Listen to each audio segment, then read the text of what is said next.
What's up, what's up, what's up, what's up, everybody? Welcome to the Radical Roots Podcast, where we dig deep to reach high and, of course, always progress through action. I'm your co host, Payron Baxter. I'm your co-host, Raum Sandoval. Happy everything, happy good evening, good morning. I don't know when y'all listening to this, or if you're watching live, LIVE live with us, Payron and Ron, the Radical Roots Podcast hosts. We are coming to you guys on November 2nd, after Halloween. And yesterday, of course, was just going into traditions, the Dia de Los Angelitos, which is for the children who became ancestors a bit too early. As we know, that then today was the day for the adults, Dia de los Muertos. Because just because the folks that never stopped being indigenous, same way we never stopped being African, same way we have a place on a mantle with pictures of our family. That's the same thing as an altar, brother. It's the same sort of a thing. But yeah, yesterday was Dia de los Angelitos.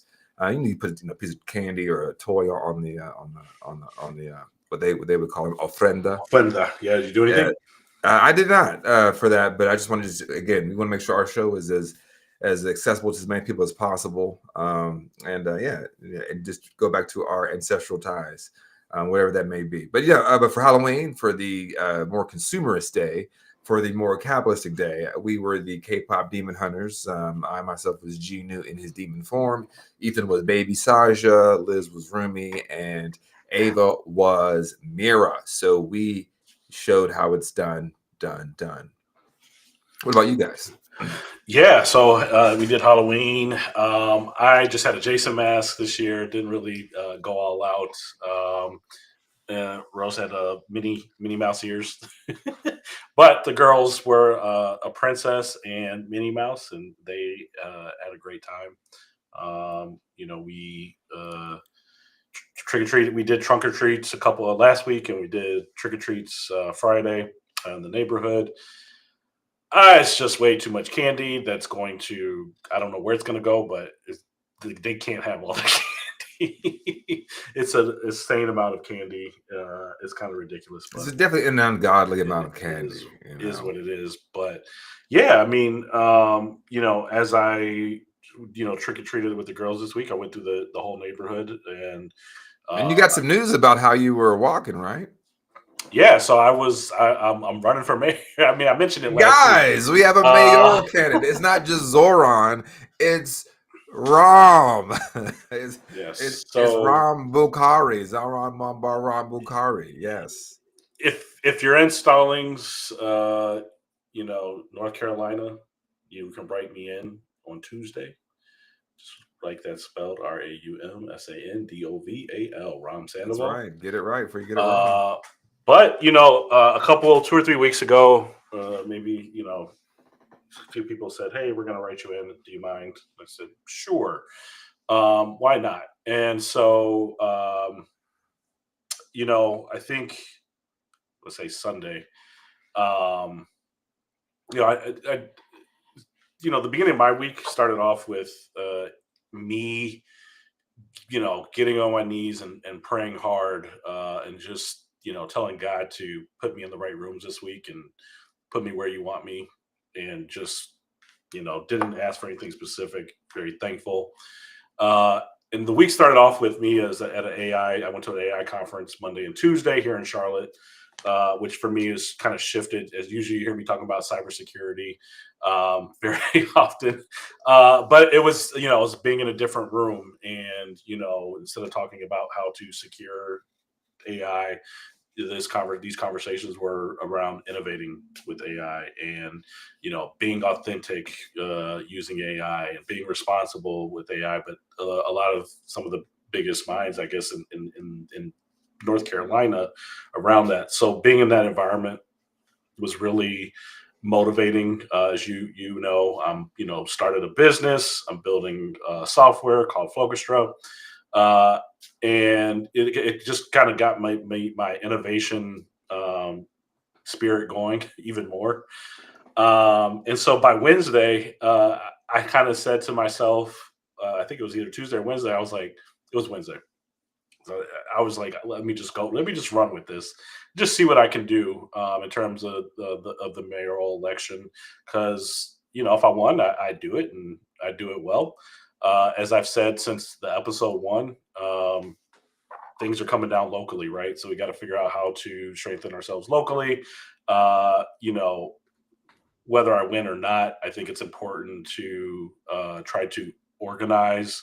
One thing that few things I was able to do in a short amount of time was develop a platform to figure out how to Yeah, tell us about your platform. self present myself. And so I did a lot of that with the help of AI, like my software, right? So, um, but it allowed me to. The way that I look at AI is not. We can't look. It's not gonna. It can't replace us, right? But it does make us more productive. I feel that it makes me 4 times more productive than 2 years ago, and it makes me at least two or three times more creative, right? Because there's a lot of things that I do that I'm not don't either didn't previously have time to do, or didn't know enough about to be dangerous with it, or just knew enough to be dangerous and not really good with it. So I'm gonna share my put my I just put my website on the screen here. Um, But talk us through. So, what are some things that you and your AI came up with that are good platform pieces? Because I mean, at this yeah, point, yeah, if these are areas that haven't had any sort of progressive values aligned with them. So, what do you think? The area needs. yeah. So first off, I kind of just explained why. So I'm running against somebody named David Scholl. He's the mayor pro tem currently. Mayor Wyatt Dunn, who's the current mayor, was a little nutty, pretty nutty, and out there, if you ask me. But I think seeing him unopposed saw as an opportunity. But what I wanted to also do was outline what my principles are, and so with principled and integrity, accountable, innovative, relentless, and justice. So things that are important to me, right? And I laid out some platform issues that I think that are relevant to Stallings. Again, I'm a tech driven person. I think there's a opportunity to take advantage of tech. It is important to me as I build my software, as I continue to work in the community and with the AI community themselves. They're also interested in keeping humans involved, and how does that change? How does that evolve over time? So, but yeah, I talk about transparency and accountability, right? So KPIs, giving people um, more communication, proactive communication of like what's going on, what was promised, what's failing, what's working. Smart infrastructure, tech modernization. Again, that's the opportunity to take advantage of tech. Community resilience and local strength. And so this is something that continues to weigh on me heavily as the federal government collapses around us, if you will, because I think a lot of that shit's going to roll downhill as SNAP benefits are cut, as the U.S. Department of Education is cut, as we lose our health and human services. All of those public services that we've come to rely on are no longer existing. And so to fill in the gap, that's going to fall to the states, it's going to fall to the local municipalities, right? Of course, economic development, small business support. I'm a small business. And I have a story about that as well. Community safety and well-being. My whole thing is not just obviously not just policing, but more sensible ways of going about reaching out to the community. And Stallings is a small town, and but it's just trying to you know again, it's a small town, but there's ways that we can dispatch the right type of police officer or community officer, whatever you want to call them, to different types of calls. So just I would love to reimagine policing. Education, youth engagement, equity, inclusion, civic belonging, accountability, and results-based leadership. So it kind of speaks for itself, right? And I think if what I feel like when I go to these conferences and I talk to people, people are still talking about these things. They're still talking about diversity, still talking about inclusion. So yeah, that's what I ran with, and we'll see how it goes. Well, But good luck, man. Well, good luck for sure. Because I know that's it. And my wife ran. I know how it's like. I know I've seen many people run. It is not for the weak-hearted. So good luck. And we want to give you all of the warm welcome to hear from the, or all the positive vibes from the Radical Roots fam for sure. Thank you. So we're kind of moving on. Yes, and I appreciate that. And yeah, we'll see how it goes. But the People's Brunch. So I went Oh yeah, to yeah. You check this thing out you're talking about. yeah. So I had tickets to this. I actually forgot I had tickets, and kind of going with that theme of me praying and wanting to be in the right spots in the right rooms this week. I looked at my calendar on Friday and I said, well, there's a the People's Brunch I bought tickets for 2 months ago, and so I went to that, and they had Reverend Nelson Rivers, Senator Candy Smith, and Bakari Sellers. Uh, you know, they all had great speeches. They also um, awarded people here local to Union counties. So this was by the way, I don't know if I said this, but this was the Delta Sigma Theta Sorority Incorporated's event, which, I was glad to be a guest of. And then they, awarded some people locally, Philip Faust, who's the part of the Union County Chamber. Again, that economic development piece. Trinisha Dean, she has an organization, I think it's called the Children's Alliance, here in Union County. I think you might have met her at the Juneteenth. She was the one giving away books at one of the booths at the Juneteenth in Monroe. Rusty Price, who works with heavily with the Latino community in Latin America, and he is a white man, white ally. It sounds like he's done tremendous things. Garnett Maharaj in mental health, and Ernestine Staton. I think you know her. She is she's the mayor pro tem of Marshville. Marshville. Yep. So overall, it was a really good event. A lot of the messages were pretty much what I believe in terms of the fierce urgency of now getting involved, and uh, the Senator Candy Smith. She had mentioned how she never really thought she'd run for office, and she never saw that in herself. Somebody said you should run, and she said run to where. And so those things evolve, right? And how people kind of fall into these places and stuff like that. One of the things that stuck out to me was um, when Reverend Nelson Rivers was speaking. He gave a great speech, but one of the things he was talking about was, obviously the Deltas is a black sorority, black women's sorority, and he was saying that work with men, but do not wait for them. And I thought that was, I believe that to be true as myself. Is like black women are especially great leaders, have great foresight, great organizers, and it kind of made me think about that Bakari Sellers interview. It was about 2 or 3 weeks ago, and he was a clip, and he was saying that black men aren't celebrated enough, and women are always kind of cheering themselves on, and they're forgetting about black men. And I thought that was kind of stupid, because I think we talked about it on the show a little bit, but I feel like we as men can celebrate ourselves.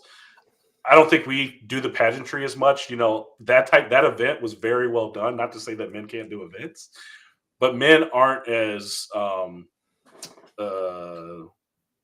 I don't know. I see women creating these type of spaces and these type of events for themselves often.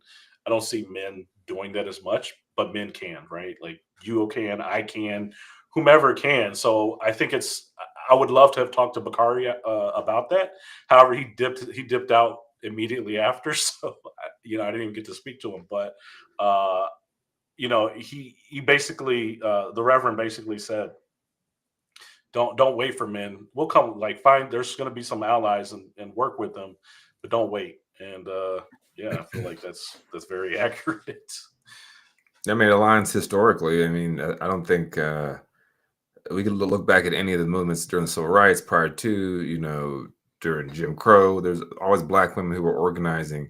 Sometimes I think we have the myth of the great man, and that can, play on the minds of a lot of us who are either not in a leadership capacity, that I'm just kind of the great man in waiting, or that there is a great man who's coming up soon. And the whole time black women are organizing, the whole time black women are putting things together, putting two and two to equal four. And I think that is, and Dutchman Sigma Theta has always been out there on the forefront, right? We forget that was the organization during the suffragette movement that was getting women the right to vote, and they were actually in that parade with the suffragettes, and they were getting beat by the white women to get to the back of the line. The Deltas they're quite vociferous about that. They talk about that moment a lot. Me being a member of Kappa Alpha Psi, I've been around them a lot in my life, and that's a memory. Even though a lot of these clearly young women who are of my age or even a little bit older, where they were not there, that is a story that you can tell has been passed down throughout the organization. That they are an organization built in community service for their fellow man, not to be genderized, but for their fellow human. And they've always been about that life. In fact, that's why the founders split off from AKA, because the founders were actually AKAs, and they left they renounced their AKA letters to form Delta Sigma Theta. See that part, I might have knew that, but that part I didn't know. At least can't remember. It sounds a little bit familiar, but yeah. So a very well done event. I appreciated getting the opportunity to be in that room. Again, very It's motivating. Got to talk to the senator, talk to the reverend. So. And congratulations to all those people who were awarded. Yeah, I mean, those are good events to refill the cup, right? To refill the energy, to feel like, all right, man, okay, I'm on the right track. I'm in the right room with the right people, having the right conversations, right? Like it's and that's one thing I think those of us who are on the ostensible left, but I mean, again, being black in this country, you're inherently on the left, just by dint of your skin tone, even if you choose to side with the other side. But like the right is really good at galvanizing people and getting them together, right? Like they'll have a Turning Points USA or some Klan rally here in the area, but that's kind of hard for us folks to get together and talk about the things that are plaguing us, the threats that we face, and to solution on the horizon. So I'm glad that you did that. I'm glad that did you feel replenished, and that's what you needed, especially in this season. Yeah, and I like, for lack of a better term, there was somewhat of a theme, but it was along the lines of, if you're not prepared to die for this moment, you're not really acknowledging the moment we're in. And the Reverend said that he's old enough to have seen this before. That's right. That's right. So it's not the first time around, not the first rodeo, Nope. but. There was a lot of people in that movement who had to live with the thought that they may not be here tomorrow, and we know that to be true for. Dare I say that they lived under a fascist, absolutely, country. Sometimes some people are like, "No, you weren't." But yeah. So, anyways, good stuff. Good stuff locally. There's another big mayor election. So I guess I'll join the company of Zoran Mandani, among many others across the country. But a lot, but that's a big one. But that's a big that one. is a huge one because I think because it's such a bellwether for the Democratic Party, of where the party is going, what the voters want, and what leadership is willing to do or offer its constituents. Earlier today, Hakeem Jeffries was asked today, I think it was by someone on CNN, he was asked, does Zoran Mamdani represent the future of the Democratic Party? And in so many words, he says, no, he does not represent the future of the Democratic Party. He represents what, of course, then there's this like long diatribe of word salad and, the filibustering of for just a simple answer of being like, in my personal opinion, For my checkbook, for my sponsors, my donors, no. But for the voters, yes. So we're gonna fight that tooth and nail because we are bankrolled. We are bankrolled by the donors, and the people need to shut up and eat cake. And that's really been the problem with the folks like an AOC, a Bernie, and now a rising Zoran Mamdani.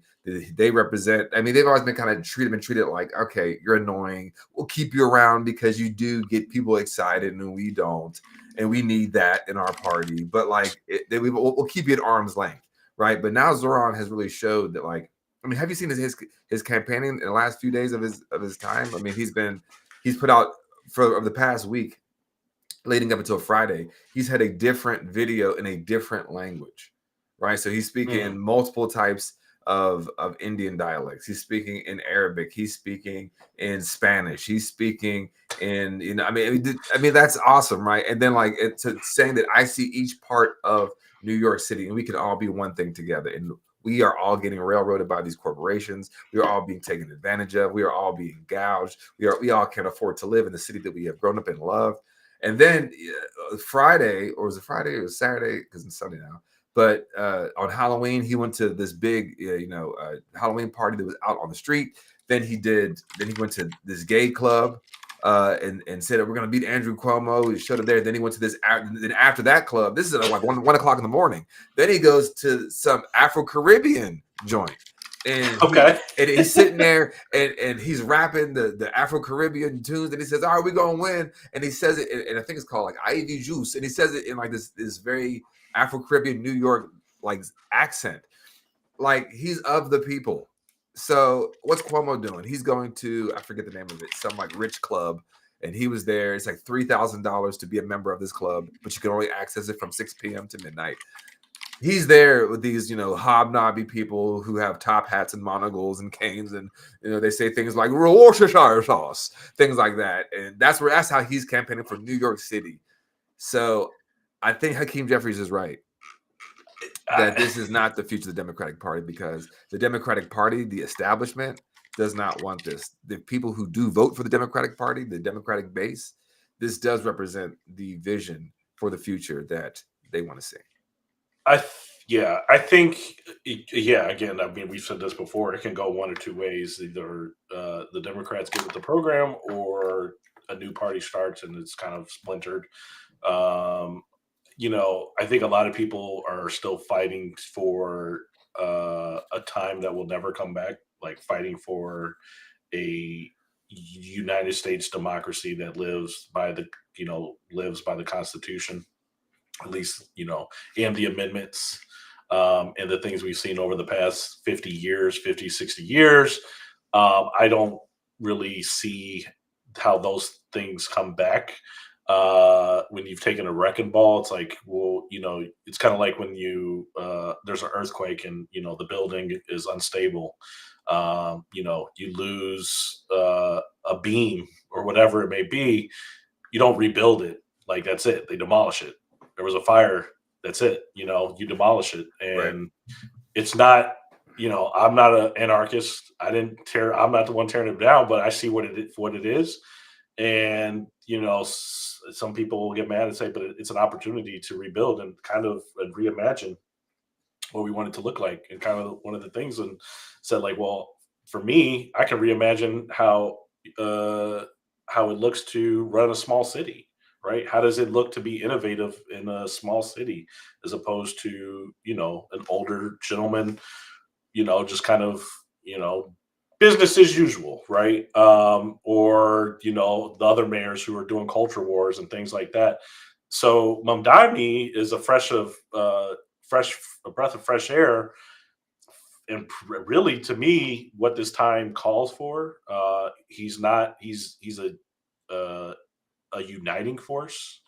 Like you said, I didn't know he was doing these videos in these different languages, but New York is a very culturally rich and It's diverse the most place. diverse city in the country. So, I did see one video. Somebody was demonizing him because he was speaking Arabic, and they said, no one should be running for mayor in an American city speaking Arabic. And it's like, And also, in New York City holds the most Muslim population in the country. It is the highest amount of Muslims. So, like, when people say shit like that, it's like they're just really exposing themselves that you should have a callous mayor against this certain group of people, against that certain group of people, against this certain group of people, or the ones that we deem you should talk to, and that's it. And that's a problem with the Democratic Party. Yeah. So let's see here if I can get this. I was while you were talking. I found this. I don't know if you've seen this, but this is the type of thing. So Andrew Cuomo is continuing to do these AI videos.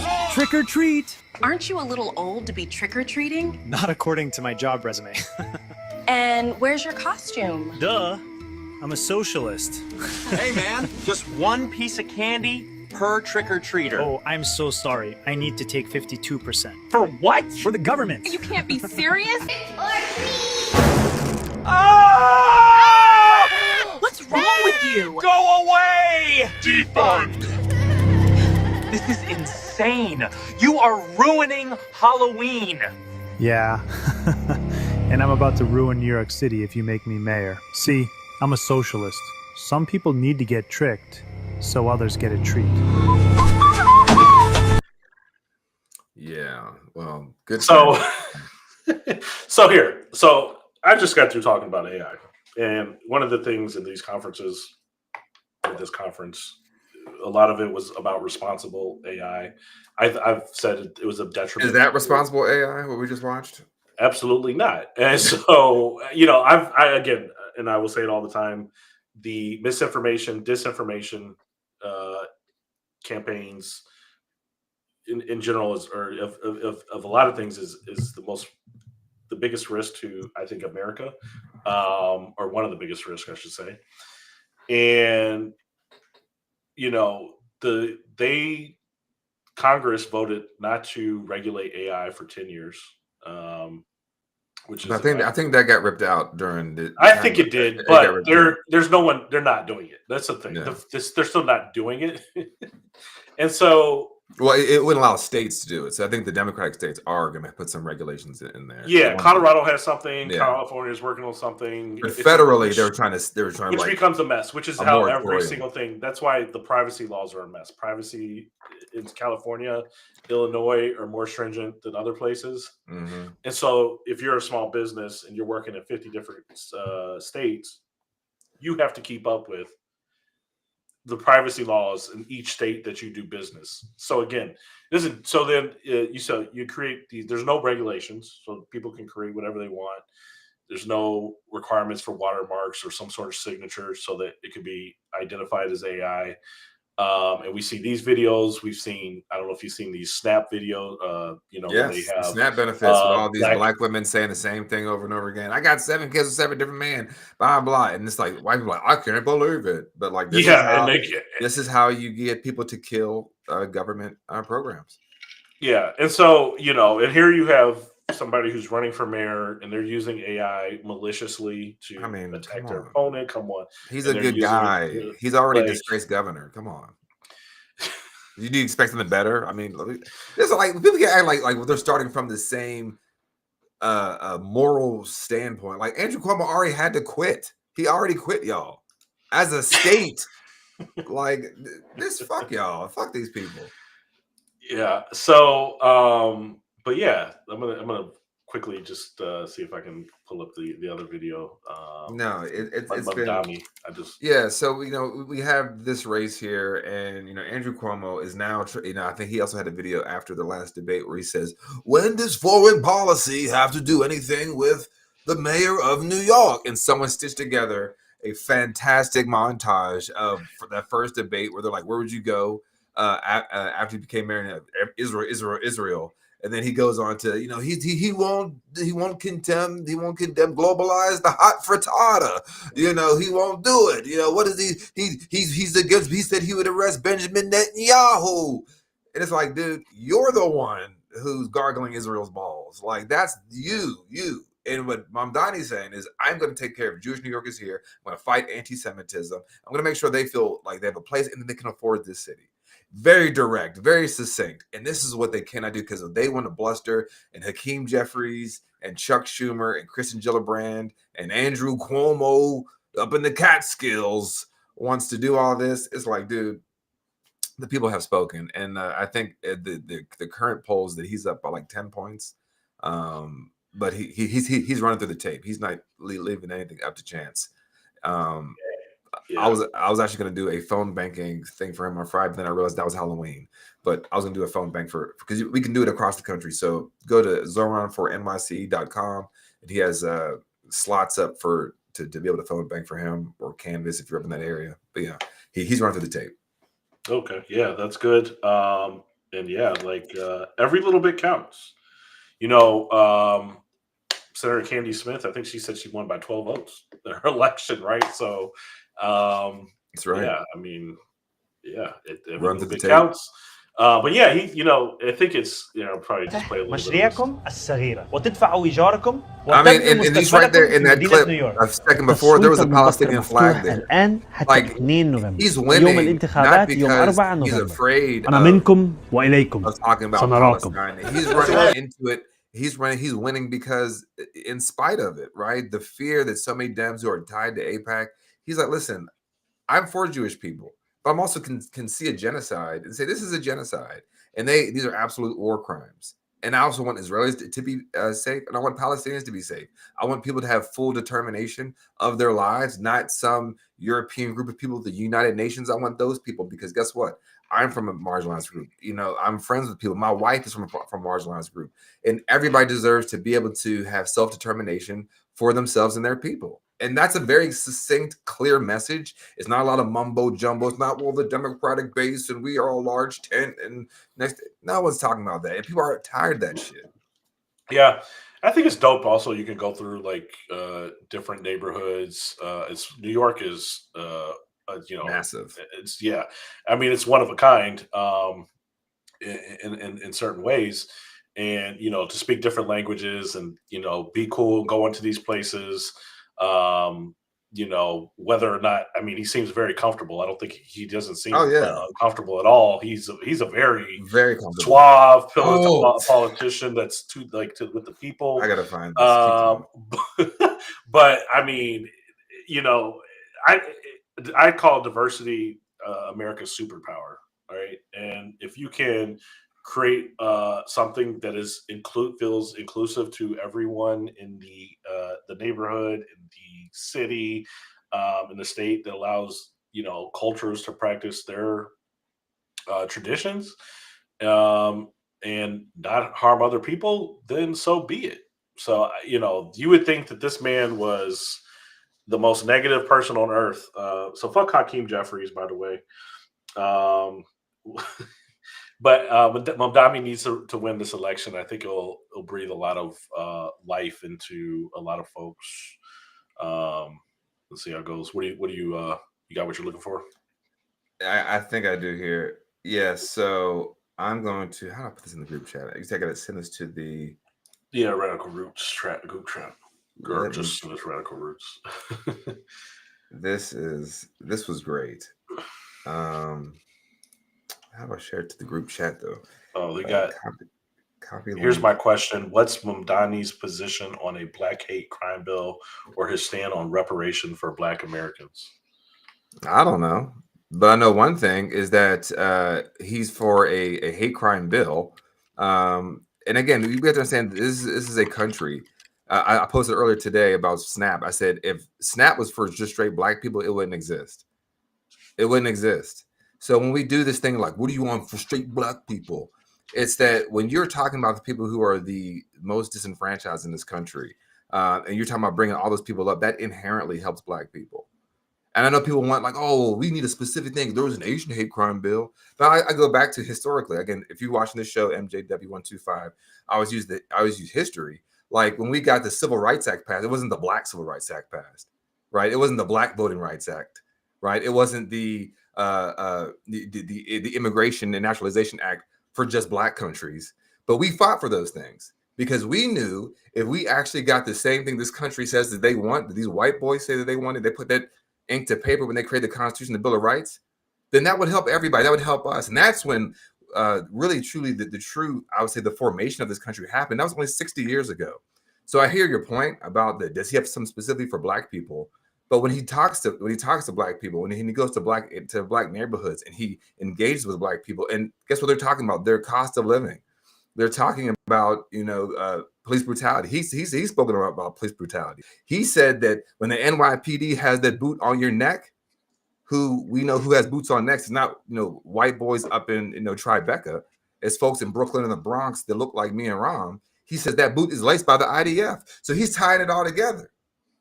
So I mean, I guess we can stick him on that, but then like, what's the alternative? Andrew Cuomo, who just yesterday could not differentiate between what's his name, Eugene Daniels and Jonathan Capehart on MSNBC, and who, as he was saying, diversity is not a strength. So there's a level. It's like, I mean, sure, you can do that. What are politicians?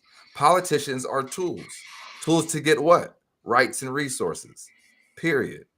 We didn't create this fucking system, nor did Zoran Mamdani. He's trying to give us something different that we have not seen in American politics, and he has a chance to give us a different perspective as relates to politics. But I can't send it in the crew chat. I don't know what I'm doing here. But basically, it was a Democratic unity event in New York, and Chuck Schumer phoned it in, and so they play the video, and he's sitting there, and he's like, blah, blah, blah, blah. And then as they're playing the clip, just by pure happenstance, Zoran walks in, and everybody just like turns their back, and it's hilarious because like the only people that are paying attention to the video is the person who's recording the video, like on the viral video. So it just proves that like he's got the sauce, he's got the charisma, he's got the the what it matters, and that's what people need. And I think people should probably mirror how they run campaigns where it is human based, and it is issue based, and he has message discipline. He's not getting, every time that there's an attack on him, he's not like, I can't believe. I mean, last thing I would say is we're talking about this race, the Islamophobia that's been riled up, not just in the Republican Party, in the Democratic Party, and there must be a reckoning on all this. We have to go back to what happened under Joe Biden, Kamala Harris, but then also like the Democratic Party has shown its racist ass as that person asked about the black agenda. The Democratic Party has shown how racist it's been over the past couple of years. So that reckoning has to happen, and it can't just be, well, they're just not the Republican. And what Mamdani's doing is anytime there's a racist, vile attack on him, he would pivot to how he's going to make New York City more affordable for New Yorkers. That is how you run a campaign. And then he did address the Islamophobia with that one of the most powerful speeches that JD Vance was like, oh, he's talking about a fake auntie because he don't know it. Because if you know, you know. Because in you black, that woman who's across the street that waved at you, she your auntie. The woman that gave you the extra slice of cake at church, she's your auntie. Your granddaddy's neighbor, she's your auntie. So when he said that, and white America doesn't understand that because they created these standards, that's why they despise him, because they don't speak the language, and he does. Mm-hmm. So I hope him the best. Again, I wish I was up there voting for the brother, but we need more people like that. Yeah, absolutely. Other big news, the shutdown continues, SNAP cuts. That's right. I kind of am lost of where things stand. On Friday, a judge ordered... two judges almost simultaneously ordered the Trump administration to fund SNAP with the emergency funds that the USDA has. Yep.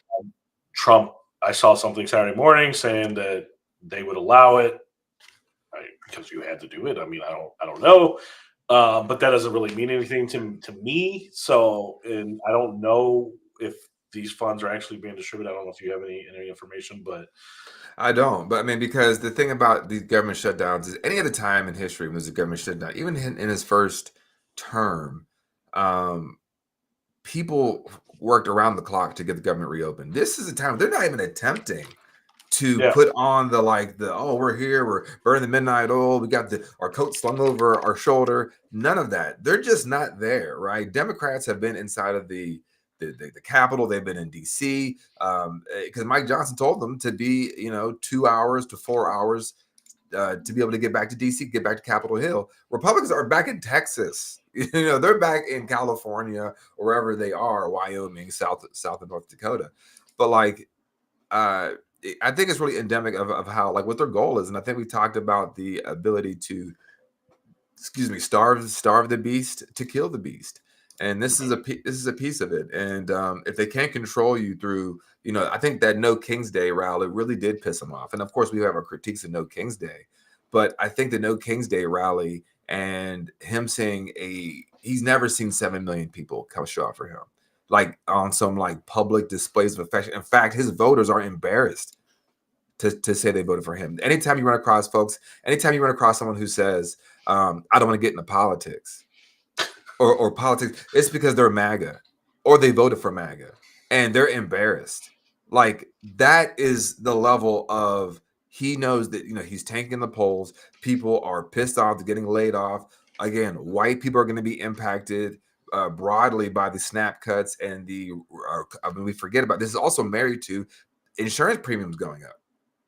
So all of the things that he ran on, that I'm going to bring the cost of this down, as Zoran Mamdani himself has called out, saying that Trump ran on bringing the cost of living down for the everyday American, the eggs that we talked about so fervently at the beginning down. It's ridiculous now. Now people are pissed off. They're like, hold on now. I just went to the grocery store and the cart that I had is 10 to 15% higher than it was a few months ago. Wait a minute. I just lost my job. I just been furloughed. Wait a minute, I lose my SNAP benefits, and we know the average amount of SNAP benefits is $187, $6 a day, and now they're trying to build these campaigns again, trying to get people to not buy into them on a cultural level, so then that way they can say, well, look, see the folks who didn't deserve it, and that's one thing that's been going on in this country for a long time, to say, if Black people are getting it, no one should get it. And that is what they've been using. But in reality, the majority of people that use SNAP benefits and all, DEI and affirmative action, all that stuff has helped white people more. But if you can, but Lee Atwater, pull this quote up if you can. The Lee Atwater quote from 1980. This, I think, just as is a famous quote. It has really, I think, can tell you all about our politics. The one we talked about in the show is Lyndon Baines Johnson from the 1960s, where he says, if you can convince the lowest white man that he's better than the best Black man, you can pick his pockets all day. Hell, give him someone to look down on and he could turn his pockets inside out.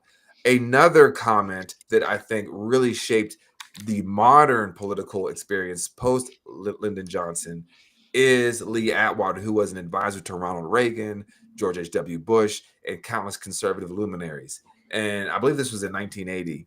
Is this what you're talking about? This one here. You start out 1954 by saying nigger, nigger, nigger. By 1968, you can't say nigger. That hurts you. It backfires. So you got to say stuff like forced busing, states' rights, and all that stuff. And now you're getting so abstract.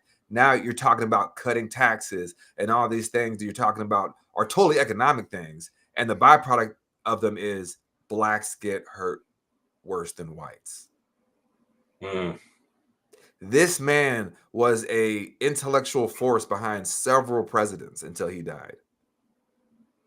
So it's easy to be like, oh, again, and this is what the modern smooth brain conservative, the Robert Burnses of the world, these pathetic racists around us, they don't even know the intelligence. I'm not saying Lee Atwater is intelligent, but this is when they say the quiet part out loud. We say that now in modern parlance and politics. This was a huge slip up in 1981 that really crystallizes how they view politics. You say all this other shit like DEI, wokeness, right? You don't got to say nigger, nigger, nigger, right? And this one, when I tell people, I think I was telling a white liberal person this, and they were like, oh no, but DEI also means like accessibility. I'm like, okay, we know that. We know DEI stands for diversity, equity, inclusion, accessibility. But when they're saying it, it's this Lee Atwater shit right here. It's that nigger, nigger, nigger shit. And I've always said for years, they would give up all the money. They would give up the millions of dollars. They would give up their high-profile jobs if they could just go back to calling you a nigger. Yeah, DEI is the new N-word. It is. It's like that's when you see that how people use it, it's the same way. I mean, what was it? A comedian was mad at Bill Burr, and they said, "You and your DEI wife." That proved it because his wife is black. So, what do you say? What about it was Did she what? get Like, did what she is get married? Was there a white woman in contention and she got the marriage? That proved. I always go back to that example every time. They're like, we don't mean black people. Yes, you do. Yes, you do. When they blame Brandon, was it Brandon? Not Brandon Johnson. It was the mayor of Baltimore, Brandon Scott, out of Baltimore, and the boat. I know what you're talking about, but And the boat hit the bridge, and they were like, "Oh, it's that DEI man." He was duly elected. Brandon Scott, I think his it name. is Brandon Scott. It is So Brandon like Scott. Yeah. it's Lee Atwater. It's nigger, He's nigger, good, by the nigger, way. man. Nigger. All righty. So, it's exhausting. This is why we must continue to Touch tell the on one truth no matter more what. story at home before we go international. Let's do it. So I thought I had these posters. Oh, I do have these posters. Yes, we got some new The Department of artwork. Labor. Yes, tell us about the Department of Labor. Well, let me pull this up here. Find the right. There we go. Well, the Department of Labor has started a new campaign. Probably using AI, I'm quite sure. It is using AI, and again, maliciously. Well, I mean, look, it's actually on the surface, it's not malicious. You could feed it to. I mean, it's this is of course they're using AI, but they're actually feeding it what could be A prompt that says like, yeah. Yeah, it's nothing. Look, there's nothing malicious. There's nothing malicious about these images themselves. The mendacity is the outcome they want. Yes. So we're gonna go through these, right? So restoring the American. Yes. Let's see. Well, that one's cut off. Then we got through Americans Project Firewall. first. We're building our workforce and ensuring American jobs. Americans come first. That's right. You got the church on the hill, and you got smokestacks up there choking your family. Picket fences. Yeah, let's go through them. Clicking this wrong button. That's fine. Yeah, let's start here. Restoring the American dream. You got the white family on the frontier. They're all like Norman Rockwell pictures. America will rise stronger than ever before. A dream worth fighting for. I saw this picture when they first did this. This one here was very funny to me because it gave me a closeted man who's in church hating himself, because of course churches will have an American flag that will have their wife who's like, please baby, don't hit me when I get home. It's giving all that because of course we know who commits more domestic violence and more rapes. It's white men. So it makes sense to me. So yeah, so this is I mean, they're all white men. There's not even that was Norman Rockwell. There's no women in the women are the accessories in these pictures, and there's damn sure not any non-white folks in these pictures at all. So that's the America they want, baby. Yeah. So these are sadly, America has never been all white, and I think white people or people that believe themselves white, remember, because whiteness is a social construct. Whiteness is not real. The people that believe themselves to be white need to realize that they don't want you educated. They don't want you having access to critical thinking. They don't want you they want you being able to ask questions. They don't want you to have a fulsome understanding of the world around you. They want you to be a good cog in a wheel. But the problem is, God damn it, is for the past 60 years that they've been selling you that lie. They've been also outsourcing their productivity to other countries. And the thing is, you do not have the skills or the will to take the low wages. And now they're getting you all worked up over this dying empire to lash out violently towards Black and brown people as that they're your problem. And I'm sure you all seen the meme of the man with the cookie saying, that man over there wants to take your cookie. Meanwhile, he has a plate full of cookies and a background full of cookies. And the white guy's like, So that's what's been happening on a systemic level. Yeah. And so Snopes did their analysis, and it ended with comparisons to Nazi white supremacist imagery. Some of these images were reminiscent of Nazi or white supremacist propaganda. For example, two bore resemblance from posters from the Nazi era. Don't call us Nazis. Yeah, and so then we got a poster from 2019 Illinois newspaper, Evanston Now. It was attributed to the American Identity Movement, a white nationalist movement involved in organizing the 2017 Unite the Right rally in Charlottesville, Virginia. Yep. And that's this one right here. It's got these. Oops, you got the American. Let me get all this ads out of here. Oh, you can't see it. It didn't pop up here. Hold on 1 second. But this is what that looked like. So we had that one. Yeah, I mean, it's all Nazi shit. I mean, well, just real quickly, when people think all this shit is old, the thing about fascism, it is the same playbook to the point. America First was a Klan perspective. It was a Klan slogan ran by Gerald L.K. Smith in the Silver Shirts. During the second resurgence of the Ku Klux Klan, when there was a time when this is around the time of the Great Depression, where people didn't know where to put their anger, and they were joining. Even I'm doing here. White people didn't know where to put their anger, and they were joining fascist groups like the Silver Shirts or the Klan or the American Bunt. This was the American version of the Nazis. They actually had swastikas. This is where you used that picture in 1939 in Madison Square Garden. That was the American Bunt. But this is how they use it. This is how they use it. And when people say, I'm an America First MAGA, you are saying this is why people who just cracked a single book know that you are siding with the Nazis. No, not the Nazis. That was the Klan. Okay, is that any better? Because the Klan was walking with the America First shit in Washington, D.C. Yeah, so we got a couple of this comments. He has two comments. This guy Jack Thayer. So this is the first one. Mandani is a Muslim. His ancestors sold black people as slaves. Yikers! Wow. I guess he can't help you at all currently. I guess, right? Yes. Your ancestors probably owned slaves. So let me tell you what white people did. But let me tell you who just put up a statue of Alan Pike. Which is who is an enslaver, Donald Trump. Yeah, but he does have a second comment. Okay. I think this one is. Here we go. This one we can actually. Here we go. All right. Mass immigration is used by mega corporations as a just way to justify low wages. Now, Jack Thayer, who is the predominant CEOs of mega corporations? Is it black people? Is it Muslim people? And this right? Who's bringing them here? Who is dangling over them H-1Bs? So if they ever want to complain about their workers' rights or any racism, I'll send you back to your country. Who's doing that? Probably people like you, Jack. So I think there's a valid point. There was an interview on 60 Minutes with Donald Trump. I believe it was tonight.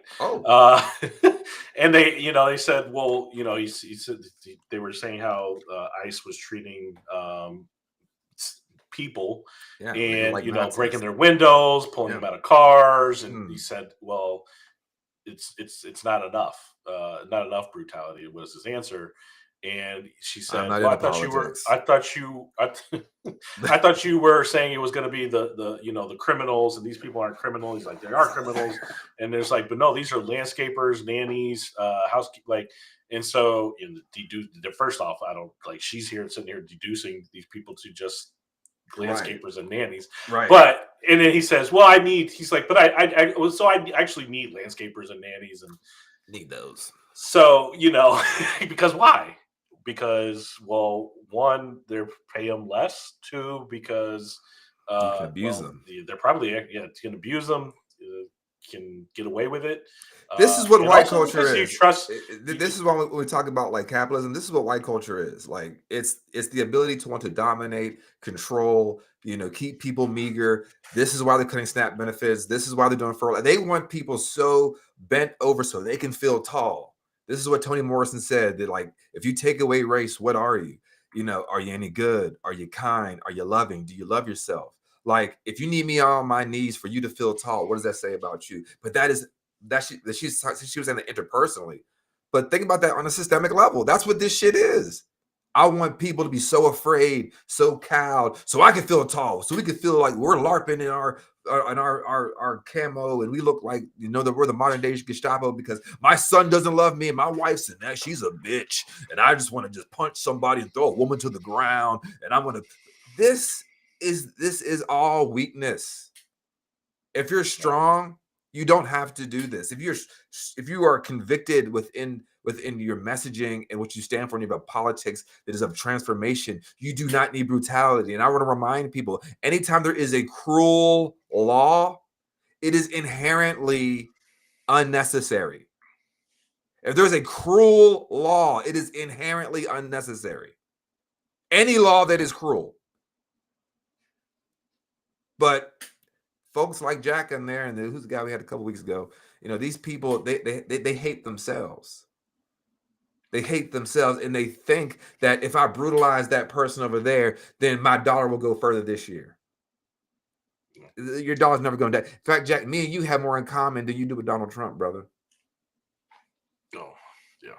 So, I like hearing from the peanut gallery, though. Oh, I love it. I love it. I'm hungry. I want some snacks. Give them to me. Give them to me. But Haiti was hit by hurricane, I believe, Melissa this week. Jamaica. Oh, Jesus! I've got the wrong. It's okay. But yes, there was things going. Jamaica was hit by a hurricane this week. Yep. And fix that there. Yeah, and they just had their prime minister or the president Holson, and he's the first He's their first prime minister born post the liberation of Jamaica from the United Kingdom. And he's someone that when he saw the crisis was happening, he said, the entire infrastructure is gone. The entire infrastructure is gone. Yeah, Haiti was also hit, but you're right. The headline is Jamaica, but it's all in the Caribbean, but the eye was on top of Jamaica. Yeah, I think the death toll is currently at 50. And I just hoping that the toll does not go higher than that. But definitely, I think there's the world response has been timid, especially the United States response. I don't know what the United States is doing, if anything. This is a place where USAID would be. Yeah. So I did hear about people complaining in their resorts. Yes, I saw that. And that's shameful. Fucking shameful. I don't know. They're like, you knew it was coming, and this is just. Even if you didn't, you don't treat people like that. I remember. I just came from Jamaica. I was there in August, and and that was hurricane season. And I remember telling the brothers that I met, the people. We landed. They was like, "You want to get some weed?" And I was like, "Oh shit!" I was like, "Oh hey, hey!" But then I was like, "Oh, it's cool here." I was like, "Okay, cool." And then we started just chopping it up and talking about like our shared. We're all descendants of Africa. I try to remind people, all of us are descendants of Africa. So when I talk about our shared experiences and I saw them, I was never rude to them. If there was some sort of an inconvenience, like talking to the drivers, knowing that they're getting paid basically $400 a month to do this job, and they got swagger, and they go out and find joy, and they're talking about the nightclubs, and like I would never be rude to them. And if a situation occur that they did not control, and we're seeing people running out with, there's videos of during when Melissa was going on, they're running out like they're pushing carts, getting blown apart just to get some food to you while they're not with their families. They're not with their families. They're at a hotel getting you a sandwich, and you're complaining that, well, I wanted, an omelet. I didn't want this ham sandwich for breakfast. They could be with their families, making sure they're okay. Yeah. Yeah. Ungrateful. Some people, I think, and it's weird because a lot of people in the face of tragedy and things like that, they forget about, things that don't matter. Like things that don't matter, like their racism, right?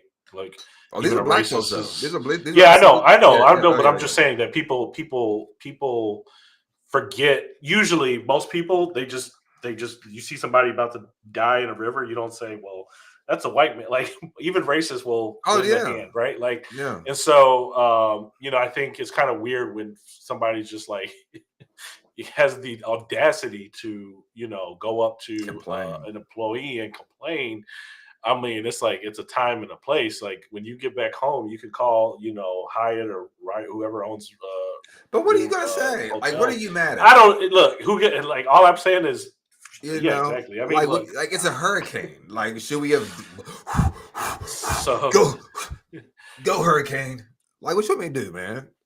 Yeah, but Jamaica on their official website they have where you can donate and how to get funds to Jamaica. And so Jack Thayer had another comment I'll put up here because and so I'll tell you. Well, first off, I mean maybe your statement may be a little problematic here. We'll engage with you, but your first statement was when Donnie is a Muslim, his ancestors sold black people as slaves. Your second comment about mega corporations justifying low wages, I don't disagree. Right, I agree. Well, I'm actually not blaming blacks or browns for coming here. Well, blacks didn't come here. Right. I mean, we were forced to be here. And the Browns were here. So, and I actually don't consider myself a capitalist or pro-Trump. I appreciate you guys engaging with my perspective. I do genuinely respect that. Well, we appreciate you engaging us. We do we do try to enlighten as well if people are willing to listen. So again, as a reminder, black people didn't come here, nor did brown people. That's why education is important. But keeping it real, over time, a lot of people came here in the last 100 years from all over the world. It was Irish, it was German, it was French, it was Italian, it was Indian. And they were just real quick because I do want to add something to this. I meant to talk about on the show, but like this whole hysteria we're having right now with immigration, get them out and blah blah. I just want to be clear about the folks that were coming to this country prior to 1965 immigration, which is again that opened it up to non-white, non-European countries. So there was immigration prior to 1965. They just were from predominantly from here. The people that came here, either from the settlers to the people that came afterwards, these were not the best of the best. I just want to be very clear about that. I don't know people we're America, we're the best. The losers came. I'm very sad. People need to understand that the people that were not rich, because guess what? I came from Europe. Europe still existed. There were still people doing the damn thing. Now, they might be fascist, evil, vile, mean people. What I'm saying, though, the people that came here, a lot of the grandparents, my grandfather came with $6 in his pocket. Yeah, you know what? But in his back in his home country, there's a lot of motherfuckers that had a lot of money in their pocket. Like, so we got to be real here. Like the stock, it wasn't the best. It wasn't their best. As Donald John Trump said, it wasn't the best that came. It was the worst. According to those countries, those people that left. It was the degenerates, the folks who were destitute, the people who didn't have much. So if anything, it was the people who would be on snap per se of those countries. So I at least want to at least touch on that. It was not the creme de la creme. Yeah, and I mean, a lot of people did flee for political differences, political persecution. So, when we talk about South Americans that come into the United States, the United States had the United States had a lot of involvement of destabilizing the region. Correct. So, all these conflicts and all these governments collapsing, a lot of the United States had a hand in a lot of it. Absolutely. We've been creating propaganda and misinformation and disinformation. Cuba is a really good example of this. Like to this day, people are still saying, "Oh, Cuba is this, that, and third." But we forget that we actually propped up Batista, who was the dictator, who was backed by Western militaries, who was given armies, who was brutal to the people, and the people that were making money and they were rich there because. There was I forget the person who said it, but said that Cuba is a place of peasants and millionaires. And those millionaires were all Western backed, United States backed people that were in business, that were doing that under Batista. And then they were overthrown in 1959 by Fidel Castro. And then, of course, people that come over here who are the descendants of those people, like the Marco Rubios and some of those Miami Cubans who are like, we fled communism. Your grandparents were the ones who were eating off the backs of your fellow Cubanos down there. That's just the truth. So when you hear these people like we're Republican, it all lines up. We're with the Republican Party because They're with the fascists down in Cuba. No colonized people could have been colonized, or what's the phrase? To become colonized requires you to have people to sell you out. And the people that fled communism, and this has become a political sticking point with the Latinos, and this is why Democrats, because they are also part of the fascist party, the fascist movement, which is called the United States of America. So there's a level they cannot have the introspection of our involvement in these places, to your point, wrong, to destabilize them. I got these books for a reason here, folks. Look, test me if you want to. Yeah, Test me. That's why I love having you on my show. No, I'm just kidding. But no, seriously. Hey, Mr. Mayor, I'm happy to just be in your rarefied air. No, it works very well to have that. So I don't know shit about technology. I think it puts things in perspective, and I do think it is. I think if period. Look, I don't, Jack. I would love to know how you found us. I do think it is good to be curious, and you seem to be in somewhat good faith. I mean, I don't know. People like, coming here, they just troll. Two-thirds of his comments are kind of shitty. I say so. Hey, I still want to say somewhat. He is a minoritarian. I'm fucking with you, Jack. We grew up. I grew up with. I know you live in Union County, but I grew up right now. But I grew up in all kinds of areas. I grew up around folks who were ignorant. Yeah. I was ignorant. In the most literal sense. I was ignorant, and I grew up with people who even had racist and prejudiced views that I had were enlightened, but there was also people who were just straight bigots and will never change. So, but Jack, thanks for commenting. So some other things going on, real quick before we head out. Yeah. Say real, but these are. I mean, there's a lot of stuff happening. Again, it ties it all back into domestic stuff too. I think to our point about my example of Cuba, and like I've been a place over there, and like the people are here, and we kind of have this fuzzy understanding of America. Like I'm gonna go back to the quote that I said. God, these glasses are crooked. They're messing with me. Noam Chomsky said, back in the 80s that Israel is the most propagandized and indoctrinated country in the world. Pregnant pause. Second to the United States of America. He said, because if we knew what we did around the world, we would be up in arms. We'd be in the streets every single day. It makes me think about the book from Smedley Butler, who was I haven't read this book, but I've read of his tales. Smedley Butler was in the Marines, I believe, and this is during like the late 1800s, early 1900s. And he was responsible to going to places like Venezuela and South America to overturn their democratically elected leaders or their leaders to do coups. And they actually wanted him to kill the president at the time, which I believe was FDR. And he said no. And instead, he wrote a book called War is a Racket. And he talked about the military-industrial complex before he was even named that.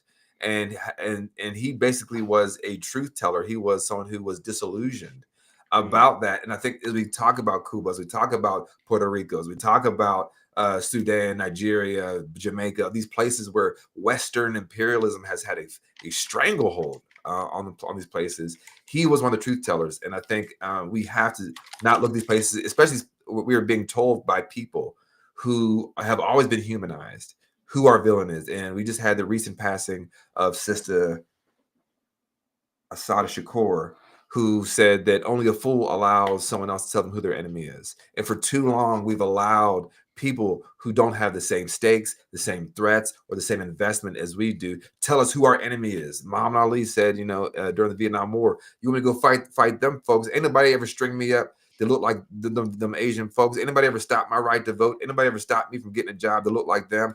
You're my enemy. So it's falling on deaf ears for a lot of Black people, marginalized people, people of color, people that have LGBTQ people. We're like, you know what? Stop telling us who our enemy is. Again, telling me that he's a Muslim, that, using Jack again, his first comment, like that only tells me that you're a piece of shit. Again, just keeping it real. Like, if you want to bring that up as like, that's why that's a bad person versus what you are doing, not basically the religion, because I'm looking at right now, Snap Infant's getting cut, and I see the Church of Satan or the Satanic Church, they're doing a nationwide food drive. Well, I don't see, Pastor Stephen Furtick. I don't see Joel Osteen, these people they're raking millions of dollars saying this Sunday, bring in your canned goods, bring in your non-perishables. But I do see the Church of Satan trying to serve people. We know they were even set up just as a poke in the eye about the division of church and state in this country. So I just want to just prove to people, when you're trying to say, well, that's why they're bad, when in reality, again, I go back to who I am. You must not know history. 1 in 3 enslaved people who were forced to be here when we first were brought to these shores were Muslim. So what is it? So what are you trying to say, that I'm inherently bad? And then now we're stripped away? We got to start thinking bigger. We start thinking, using our third eye and our third ear when we're hearing stuff, Jack. And keep coming back, brother. We will always engage with you. But as we're looking at, so I'm sorry I went off a tangent there. But yeah, Sudan, let's start there. Yeah. Sudan is, I think there was a satellite image of estimate of like 3,000 people who were massacred. I think 2,000 within 24 hours. I think 3,500 over the week, which is crazy. It's crazy. It's just like unimaginable. I mean, that's giving Israel a run for its money for 24 hours, I should say. Yeah. But and to put it into perspective, which I still don't think people are like, it still doesn't register. Mm-hmm. How much do you know about the situation there? And so Sudan, folks, and again, a lot of folks probably, again, it's a place over there. Brown people killing brown people who don't really got to care. It's not Ukraine and Russia. But we absolutely need to care about this. This is backed by one of our allies, the UAE. We hear about Saudi gold, but the thing is, there's no gold mines in Saudi Arabia. Where they have oil there, but they don't have gold. The gold comes from the Sudan. And anytime we talk about places like on the Golden Coast, where there is like the Congo, Sudan, these are places that are intentionally exploited through Western interests, right? They are allies, even though someone just told me that Muslims are bad, but yet and still Donald Trump is accepting a jet from Qatar. We have Jared Kushner and Trump licking the boots of the UAE and the Saudis. So all of a sudden it's good then. I don't know, maybe talk to your own political ideology. But so they are back in this group called the RSF, who is basically it's a land grab and resource grab. And they just went, and this has been going on for decades. No, actually, over the past 2 years, it's been increasingly terrible, where they've been genociding these innocent Sudanese people who are either standing up or refusing to work.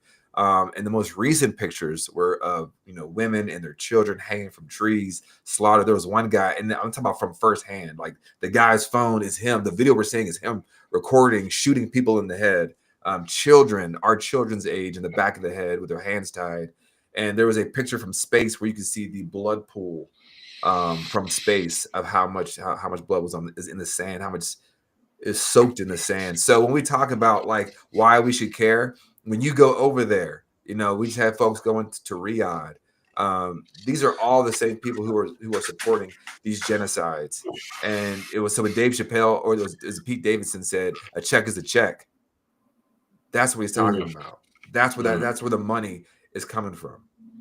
Yeah. Is it that these that it's proxy wars? Would it be is that a safe like is that because it's called a civil war, but it's really not, because they're both Sudanese groups, right? That help. Again, it's always going back to Western intervention, overthrow a dictator, then you create factions, split, divide and conquer. This has been the tested and tried and true way of Western imperialism, right? It's happened to the natives here, happened in Africa, it's happened in Israel, Palestine, right? Same sort of thing, right? It's India, with the partition there between India and Pakistan, same thing. You get the local groups to factionize, fight each other, and say, look at these people. Look at them. They're worse off. So to your question, I mean, because it's at the end of the day, I mean, they're trying to get access to these resources. Correct. Yes, I mean, it's like whether I don't know who's behind a lot of the Sudanese conflict in terms of, like, I know China's in Africa. I know the United States is in Africa, Europe, again, France, proxy, and Germany. of course it was, But this isn't a been proxy. the British, it's been This the is more Dutch. imperialism. This is Okay. imperialism. This is more Okay. imperialism. Because a proxy more, you get into more stuff like Ukraine, Russia, right? Okay. This isn't really proxy. This is more or less straight up imperialism. This is Western powers. We will give y'all the guns. We'll give you the bullets. You make the bodies drop. And eventually, what they're hoping on is when our children are our age, they'll just forget, or they'll be so caught up in, are you going to get this right or that right, or are you losing this benefit that they're not going to fucking care. And honestly, a lot of people don't care. But as Huey P. Newton and Malcolm X and all of our Black radical revolutionaries taught us, you must think international but act locally. But yes, Sudan please talk about Sudan. Please talk about the massacres. Please talk about the genocides that we as a country are absolutely turning a blind eye to. Yeah. Nigeria is now being threatened by so they're being threatened by the United States, which is now the new normal. Yes, because they're just killing everybody. Just bomb, they're Mhm. bombing boats. They're about to bomb Venezuela. They're about to bomb Nigeria, or they're at least threatening to do so. In the Nigeria, the story is that Christians are being massacred. As I understand it, it is people of all faiths, which is also that's not good. Yeah. But there's not, they're obviously trying to create a narrative again to justify, this. They're creating this picture that Christians are being persecuted, both here in the United States. They're coming after you, as well as just for that cross. Everywhere. But of course, they don't really care about Israel Christians, but or Palestinian Christians. And that's where Jesus is from. The original Christian is from Palestine. So I don't. Yeah, again, they're threatening. Nigeria has resources as well. I don't know what the motivation between all this. Well, is yet. I haven't Nigeria is a new one for me in terms of United States intervention. This is good. We should absolutely talk about this type of stuff because again, it shows, and what those of us on the left were trying to warn for 2 years about what's going on in Palestine is what you allow your governments to do there will come here. Now we're talking about the Palantir and the facial recognition. And that's what we were warning about with Project Lavender over in Palestine that the Israelis were doing. We were worried about Palantir using their equipment over there. Now it's like, wait a minute, it's happening here.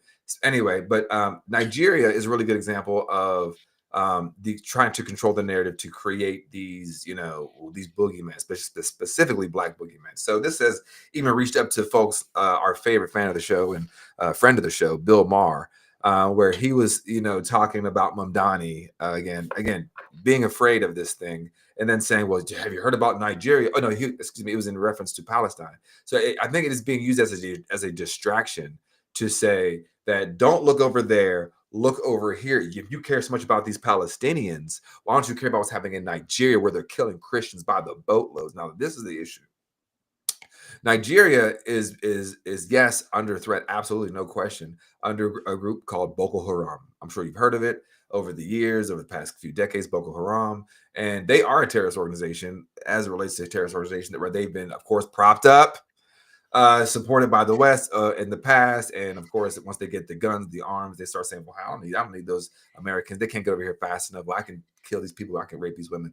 Now, people say, oh, they're killing Christians. Oh, my God, which is true. They are killing Christians. The thing is, Raum just said it.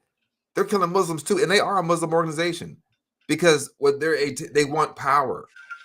I'm sure you guys have seen movies like, what's that movie? Lord of War. With Nick yep, the gun dealer, Nicolas Cage, right? And so it's shit like that, right? We see the Western hand, right, the white man, but we forget that that's us going in there. Or what's the movie with Jonah Hill? No, I know what you're talking about. You know what I'm talking about? I can't remember the name. And the guy, he's hosting SNL on Saturday. They're playing brothers. Those are and these are people who war dogs, right? Boko Haram, and they are killing Christians, but they've also killed more Muslims than they've killed Christians because it's a predominantly Muslim area, and any Christians that are there, yes, they would be a part of the mass murder because they are mass murderers. But this is only being used as a deflection to get us to not talk about Palestine. But again, we should absolutely talk about Nigeria. And I think an interesting point is the brother Wole Soyinka. He's a Nobel Peace Prize. He's the first Nigerian. If you want to pull him up real quick, he was the first Nigerian Nobel Peace Prize winner. He just got his visa revoked, his American visa revoked, and he had something to say about that. It's been going around over the weekend. I'm gonna pull that up. What's his name? He got his visa revoked? Wole Soyinka.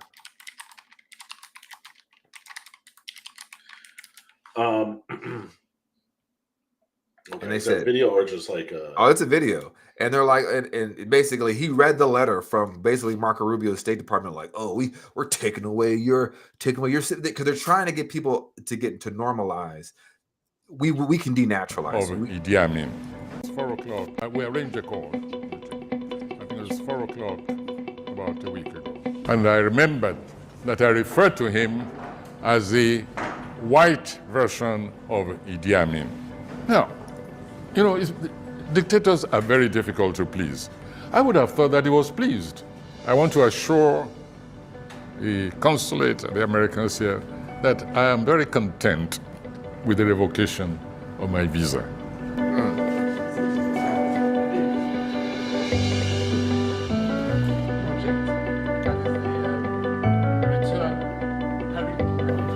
Nominated visa listed below has been revoked.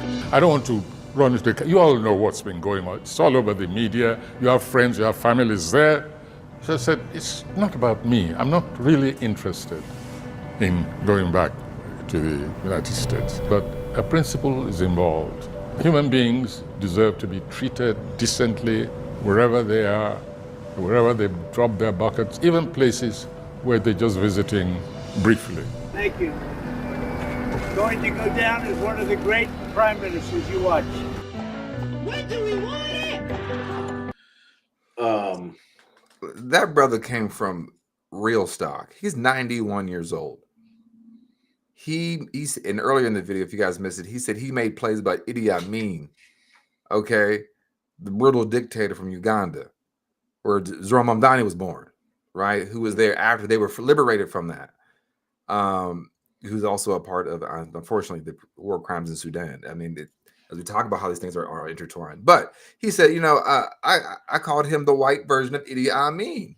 And I won my prizes back in the 80s for Nobel Peace Prize for literature by making a play about Idi Amin. I might grace Donald Trump. I may pay my respect to Donald Trump by writing a play about him. So we talk about folks who are from the continent, folks who are from the motherland, folks who this is y'all little thing at 249 years. We are from thousands of years stock. And I'm quite content to not come back to the United States of America. America, its image has already been tainted to the world. And this is the problem with thinking that, civilization begins and ends with the United States of America, because it does not. Yeah. Well, the last story is Venezuela. So it's a murder field. They're saying you're ready to go to war with Venezuela. Is it really a war when you attack a sovereign country? I mean, well, we're already at war. Or is it a terrorist attack? We're already at war. when you Yeah, I mean, the thing is, folks, the United States has only declared war one time in its history, and that was in the 1930s. Any other time we've been at war, we've just gone to war. We just start bombing shit, and we call it campaigns and operations and whatnot. So I was very clear. We're already at war with a lot of places. Again, going back to Noam Chomsky, if we knew what we did around the world, we would be up in arms. They're just saying it. Trump said we're going to kill them like dead. I think it was his quote verbatim. We're just going to shoot them or murder them like dead. And if you can, I thought I sent it to you, but the opposition leader who won the Nobel Peace Prize. I do have it here. I can send this to you real quick. She has gone on a tear. Yeah, Drop Site News has it. I'm sending it to you right now. Where again, we were talking about Western intervention as we just brought up Sudan, Nigeria, Palestine, as we brought up, Cuba. This is a most modern version. Y'all can hear it for yourselves. The person that just won the Nobel Peace Prize. This is what she said today. And y'all are wondering why people don't like us, why the CIA is reviled around the world, who we've sent down to Venezuela, who they caught one of the people. And Maduro didn't kill him. But here is Maria Machado, the opposition leader. This is what she said today. Iranian agents freely operating in Venezuela, Hezbollah and Hamas being located in our country. And as any criminal structure works, the moment you start, weakening them and they falling apart is when you cut the sources of the inflows of their criminal activities. And we have asked for years, the international community, to cut these sources that come from drug trafficking and other criminal activities. Finally, this is happening. So you think those killings are justified then? That's what I really want to understand. Are they justified? Or are they, as the UN would say, extrajudicial killings? This is about saving lives. And Maduro is absolutely conscious, and he has been warned what not to do. These deaths are the responsibility of Nicolás Maduro. He knows, and the rest of the drug cartels that is in power in Venezuela, that they should stop these activities in order to prevent more deaths, not only of the Venezuelan people, but also from people all around the country. And look, this is very important. We don't want war. It was Maduro who started this war. You are someone who stands for people's rights, for the rights. Yeah. No, but she's going to ask rights. Okay. What about the rights to due process of the people who were on those boats? I certainly defend the rights of everyone, not only Venezuelans. And that's why my voice has been, loud all along this process. A big old but you need to understand, all the international community need to understand that this is a very cruel war. It was Maduro who turned this into an international conflict. Look, when you face, expendable? That's really what I'm wondering. Are those people expendable on the boats? It was Maduro who insisted on maintaining operations that have consequences. It is Maduro that started a war against other countries, knowing that would have consequences.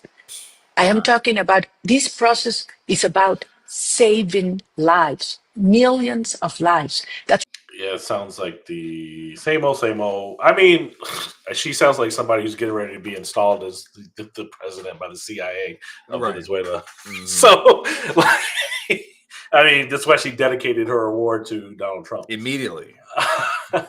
I mean, that was. Yeah. So I don't know what the Nobel. She's been a far right figure for decades. Just so about that. I want to. I'm one. My when this happened and this chain of events, like you said, immediately, my first thought was like, well, what is the Nobel Peace? What is the board who decides who wins? What is going on with them? So, are they compromised? Are they right-wing fascist? Like, I mean, look, I don't know. I mean, there's too much stuff to keep up with internationally, but now here we are. Kissinger won it, Henry Kissinger won the Nobel Peace Prize. He's one of the most bombing, bloody-handed motherfucker that ever existed. Obama won it, and he used drone strikes to kill poor people, just like this. So I was having a conversation earlier today with someone about and it might sound tangential, but it's all with the same thing of the. I don't know if you guys have heard, but the Grammys said they're going to have a new category for country music since Beyonce won last year. And I said, and I was telling this person, I said the same way I look at the Grammys, the Oscars, and now the Nobel Peace Prize. They're all still instruments to remind people of who is worthy of what. I said, think about it. Think about all the movies you've seen, all the people that have won Best Actress, Best Actor. Were they the best? Were those the best movies? No.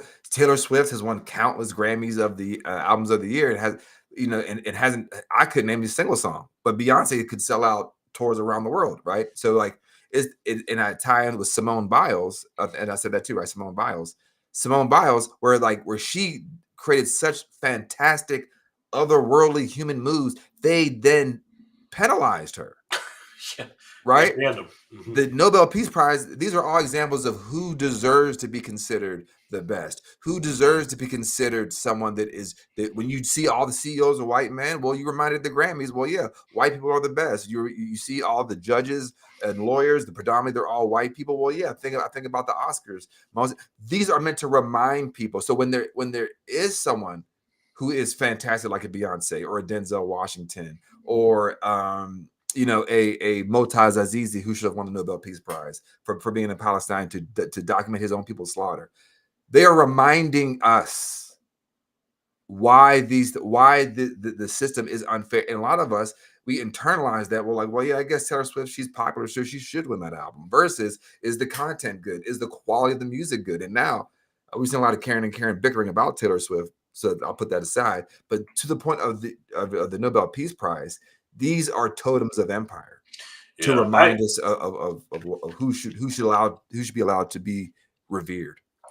Yeah, and I don't really keep up to be honest with Nobel Peace Prize much, and I know a lot of people were like, "You don't happy and relieved that it wasn't Trump." My initial reaction was like, I still don't know who she is. Like, I'm like, I guess it kind of surprised me that she, but I didn't know who she was, right? I get it, yeah. And so I didn't celebrate it. And then I remember, I think it might have been you that posted something. Oh yeah, I really was like, do not celebrate it, y'all. I'll try to post videos about it. Like, please, you were the first. You were the first person. You were like 12 hours ahead of the rest of everyone. Please, everyone was celebrating, and you had posted. I forgot it. It's pink washing. This is called pink washing. So, but yeah, so that's what happened, and here we are. Here we are. There's Venezuela. They're gonna rip Maduro. And I don't again. And now Colombia's concerned because they're right next to Venezuela. They're concerned. They shoot a rocket. Let's say it don't go correctly. Instability again. Yeah. Here we go. It was like, all right. So gonna wrap it up. With Kirk's new boo. Ooh. What's his name? I don't even know his wife's name. Erica Kirk. Erica with 3 Ks. Yes. Erica with a K. You guys depend on an Erica with a K fucking some shit up. Erica with 3 Ks. Yes, if you guys have missed the online chatter, it has been so fantastic. With Charlie Kirk's mistress, who I've waited, and the best meme or tweet I've seen about it, I've waited on a hot pocket to cool longer than she's grieved and mourned her husband's public assassination, public bloody murder. And so now she's running his show. And I asked, my wife this. I said, if I got shot publicly where people know that I was dead and was killed in the most violent way, I said, would you be on the Radical Roots podcast? Like, what's up, Raum? So what's the first item we're talking about? She's like, I fucking no. Like, I absolutely would not. But Erica Kirk is now, I get people who grieve differently, but there's a lot of questions going on about how she met the man, the attraction level, what her position was, what she was doing prior to, where they met. I'll let y'all know that. But then we got these photos. So it's a Turning Point USA, and Erica was introducing Just Dance Couch Fucker Vance, Lil Smokey, as my mentor friends at the I've Had a Podcast call him. He likes leather couches. He does like leather couches. Well, I think that's probably pleather, but I think it's probably even better because pleather, the P stands for pleasure. That's pleasure pieces. Pleasure P. You're right. Yeah. So I don't look. I'm not gonna. I mean, I can have fun and everyone can have fun and speculate. But I think. I mean, obviously, I think the real. I do think that they're positioning him to this whole like he needs a white wife successor. Yeah. Gotta have it. Do you really think that he will divorce and I think he would have it. Girl, I would make sure your food is tasting right because her eyes, she's got a little sunken eye. I'm like, are they already poisoning you? Are they giving you? She's 30. She's 39. She's 40 something. She's like, she's all right. 40. Yeah. So, but like even her photos from like a year ago versus today, she is. I mean, she's not aging well. I don't know how to say that. Somehow she's aging worse, and she's not the president. Like the president's supposed to age badly. Like, but girl, I would make sure you and your kids ain't near no tall buildings. Make sure the food is, because look, they will absolutely get them out of the picture, and all of a sudden, he's already hosting the Charlie Kirk show. We're forgetting that he's hosting it from the White House. So they have this co-host co-mingling. I don't know. Let me ask you, anything. Do women grab the? I mean, I know you don't got no hair right now. I'm just saying it, but like, do women palm? How about they palm the back of your head when they give you a hug? They say I've not been. I don't think I've ever been palmed. My wife don't hug me like this by a friend or anything like that. Does your wife hug you like this? Yeah, I can imagine sometimes, but not like it's not a like those when you fucking, sure. But like, I'm not, that first picture is like I'm fucking. That's like I am literally fucking. If I ain't fucking, that ain't me. So I don't know if it was real, but they said that someone posted a picture of her hugging Usha the same way. But listen, man, they're hip to hip with their groins touching. Okay, all right.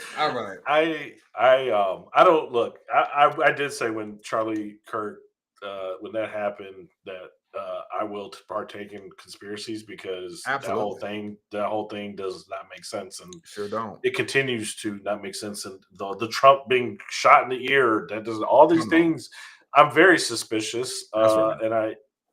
and we're living in a conspiratorial time when there are actual conspiracies taking place. Elon Musk did good stuff with the voting machines in Pennsylvania. What? We had to just like let it go. So look, I mean, Charlie Kirk being like, it almost seems planned.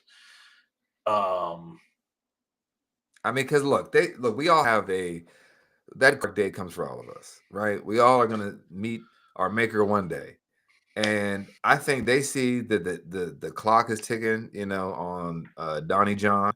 They see his health is absolutely. I don't know who has 2 yearly checkups, and then he did so good they gave him an MRI as a prize.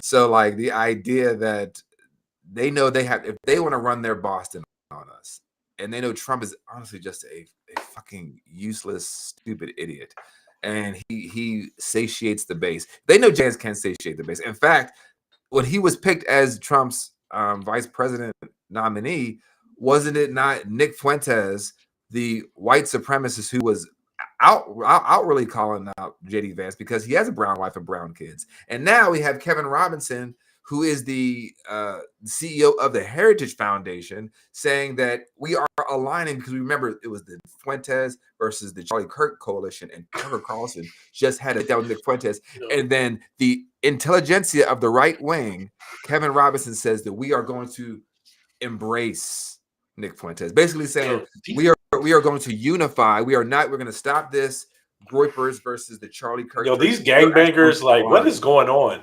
These gangbangers, it's like, I'm like, what? I can't. It's this. These people. And I ain't talking about nukes. I'm talking about white power. This is that white power shit. White power. Yeah. Well, except like they're not on beat. They're like white power. Well, we like Trump stands, so he's jacking off the ghosts. So, So before we head out of here, so we're gonna keep our eyes on Charlie Kirk's, widow, backing it up on JD Vance, a little smoky. Jennifer Welch called him because he has a little smoky sausage in his pants, and he wears a smoky eye, so a little smoky. And Erica Kirk getting that little smoky. But as we head out, brother, we wish you the best this upcoming week. Hopefully be Mayor Sandoval. Oh, look at it. He's already got graphics. I mean, he spent time over the stove making this thing. Tell them one more time how folks can support you, Raum. So mayorsandoval.com. Spread the word. If you know anyone in Stallings, if you want to do pole greeting, I'll be hanging out at the park with the kids, Stallings Park. I actually going to tacos in Stallings tomorrow at 6 p.m. Nice. If you want to meet me. I was actually at the park today and somebody stopped me and they said, "Hey, I'm voting for you," like because I was wearing this shirt. So like they knew they knew. So yeah, and again, we should have got a debate out of it. That'd be good. That would have been fun.